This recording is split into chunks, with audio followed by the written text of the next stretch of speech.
Hello YouTube, hello Twitch, welcome back to the next requested ship, and we are having the Napoli.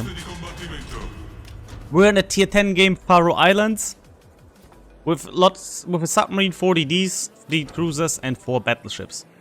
Now, what makes Napoli so special? It might be the tankiest cruiser in the game, at least on tier 10. Yes, it's even more bullshittery than Petropavlovsk.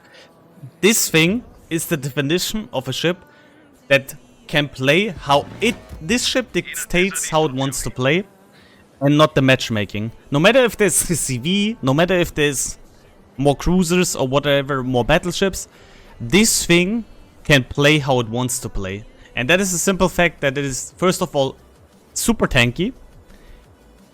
You have a smokescreen that is pretty much a jail out of free card. And you have absolutely crazy secondaries to both sides that any DD that comes remotely close to you is absolutely getting butchered. This is for me one of the dumbest ships in the game, because you can play utterly aggressive with it and get completely away with it. Unless you really overextend into crossfire or something. But if you have coal, I would recommend you getting this ship. It's very, very strong. The only reason you can die is either you get completely surprised by torpedoes, or you're getting a short-range broadside on you and you actually get citadeled. Other than this ship is way too tanky and can survive absolutely crazy amount of damage. So what we're gonna do now is we're gonna directly support our Smalan player. I opened up here, I know there's no DD nearby. Hope we get an insta DCP on the Ohio. And now, for example, I could just smoke up. There's no DD nearby. We can DCP that fire, by the way. And we can just farm down the enemy now.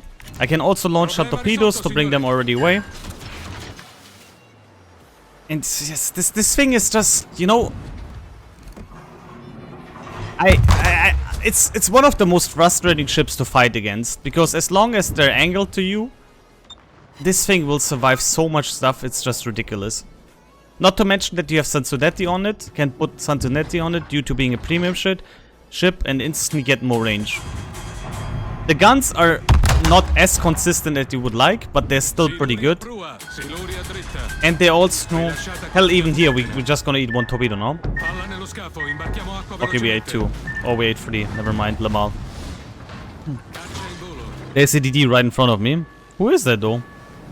But even here, you would think we're dying now, but we're nowhere near dead. We have 22k HP left, and I will show you how much 22k HP is in this ship. There was some random torpedoes, by the way, from the Z. Just saying, but hey. You will see, it doesn't matter that I lost half of my HP in this ship. Because we will still be an absolute nemesis to the team. And that's what Napoli is all about. It's the one ship that's nearly unkillable, unless you severely F up. And it doesn't matter. Like again, that Z torp tier, hey, got the lucky torpedo salvo, catched me there. He had nothing in range and he didn't know that I was here at that point, so it's a bit unfortunate, but it doesn't matter for our ship. We'll still be in a very good spot.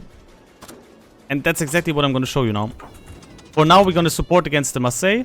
We're going to prevent him from turning here by already torping. The Elbing is already dead, so there's most likely no DD left on this flank. And now we're just going to start farming on that Marseille. The only rule you have is to not show full broadside to heavy battle cruisers or battleships, and you're good to go on the ship. You legit will survive pretty much everything.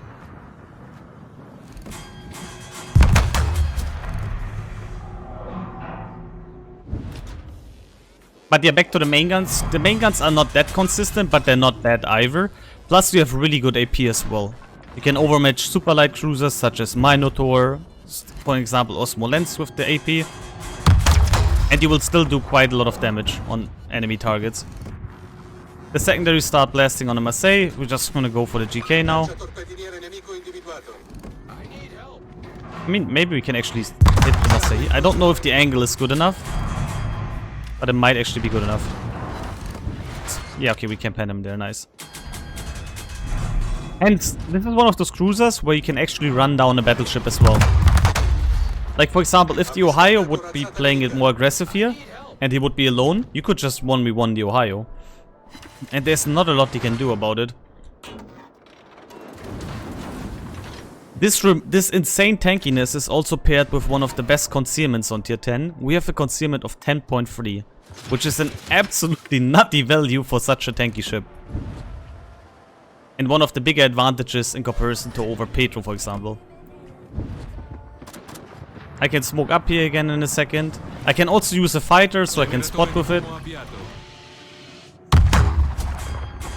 And also, my smoke firing penalty is only 8.8. So we can just harass this Marseille without him doing anything about us now. That's the thing, the smoke firing penalty of this ship is also insane.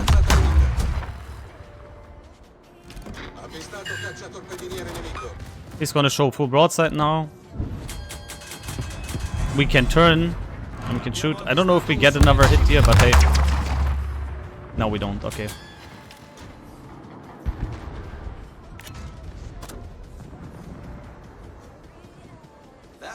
We will be able to finish him off though. I think he beached there though. Yeah, I think he beached there. I think he might have beached there. Once we have the torpedoes ready again, we launch them here. And now we turn again. We're just driving donuts here at this point, and again, we just can play how we want the ship. And that's what makes it so strong. The enemy has no word in to say how I play the ship. You choose it. You're not forced into playstyles such as the Moskva, for example, or the Moin or Zao. This is legit a cruiser that plays how it wants. Requesting support. We're spotted. Okay, that's the DD. All we have to pay attention now to is that we don't end in the bot battleship crossfire. That's all. It's probably the Z-52 spotting us again. Because there's no DD on this flank, and the other DDs are all there in the submarine. So Z-52 is spotting us right now. But that doesn't matter too much. Cerberus and Citadelis, he might get a fire on us. That's it. Oh wow, he destroyed my torpedo launcher. How rude. The Hydro is Marseille, I'm pretty sure that's not the Z. It would be cool if one of our Ragnar goes there. There is the DD. Like, that's a bit unfortunate. We have two radar DDs and they're not interested in going for the Z at the moment.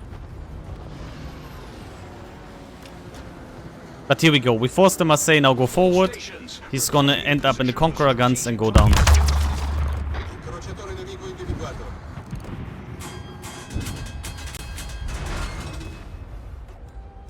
And now we're just gonna farm down the Ohio here.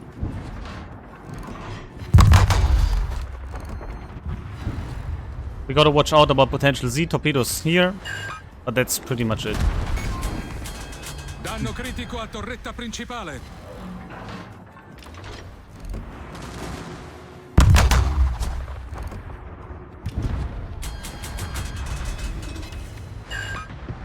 Not to mention that the Z wouldn't be really a problem if our DDs would know what they need to do here. We can DCP it here. Go for another fire. In 30 seconds we have our out of jail free card.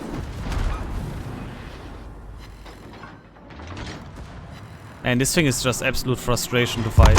You would think like a battleship would counter it, but unless you do a major mistake with this thing, it's just a no.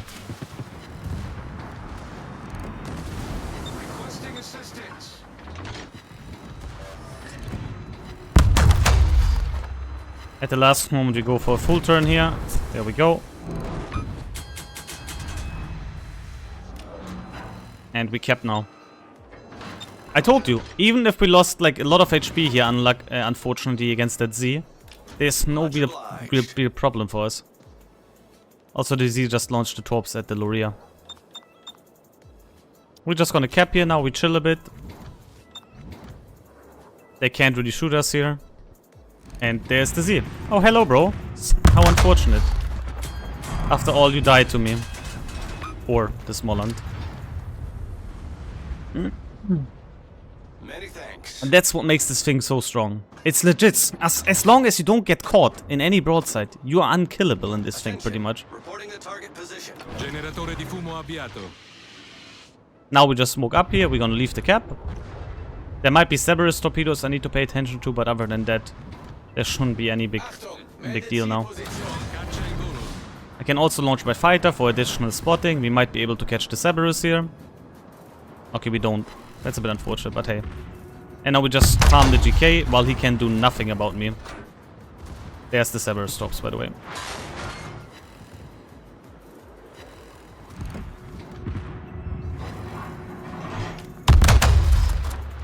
And this is with the worst start you could imagine. Like these random torpedoes we ate by Z were super annoying.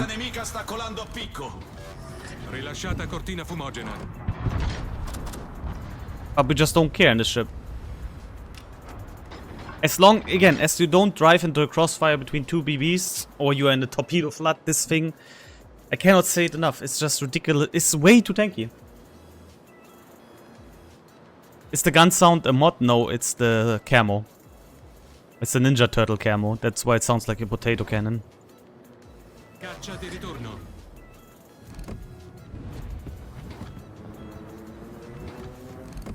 Do the spotting planes have the camo as well? Yes. Your fighter plane looks like a balloon or something.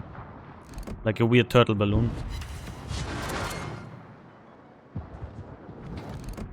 Now we got a nose. Calm down at Ohio. One thing should be clear though with this game style. When you push in like this, if they have a radar here and you push into the BBs, of course you should still play it. You shouldn't go too aggressive. I mean, you should still play it safe because you have no way of disengaging if there's a radar, and if you show broadside you can still get punished. But other than that, this is one of those ships that no matter of the matchmaking, you are just able to play it really aggressive. And that makes it so fun to play on the one hand, but also with the tankiness so frustrating to face.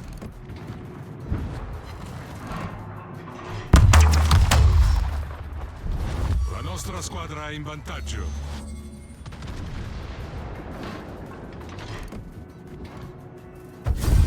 There we go. We want to get the cap as well, I think, before the game is over. Come on. 3, 2, 1. Did we get it or not? We should have gotten it from the time, but I don't think we got it. Because I didn't hear a sound. We'll see. No, we didn't get it. And there we go. That's Napoli. Like... It's just a ridiculous ship. In fact, I hate fighting against a good Napoli player because it's just pure frustration killing these guys. You suffer from overmatch in this thing. The nose is not that big and you're far nimbler than most other cruisers. This thing can turn easily. If a BB wants to hit overmatch the nose, it needs to be rather close, otherwise the Napoli player can easily turn it out. You can easily adjust to incoming BB fires from the front. It's so maneuverable and the nose is not that big. Sure, I could say every cruiser can be overmatched from a BB, depending on the ship. You can also overmatch a Petro, but the difference is with the Petro, it's far easier because the Petro is way slower and not that maneuverable. Plus, again, this thing can go dark whenever it wants, and you have insane concealment of 10.3. I legit think this is one of the worst ships to play against, because it's nearly unkillable, yeah. Unless it does a major mistake. And that's what's the frustration against the Napoli. And even if you get him in a point where you can smash him, he just presses a button and he's completely gone. And you can do nothing about it. You can try to blind fire it, but good luck shooting without a lock on and hitting the Citadel. Even if you know where he is, because it's an exhaust smoke generator. You will always know where he's going, but still, blind firing is not really the best option then. Thank you for watching. Be sure to like, comment, and subscribe under it though. This was really good because we fucked it up at the beginning so hard. So it's nice to see that we don't care in the ship about it.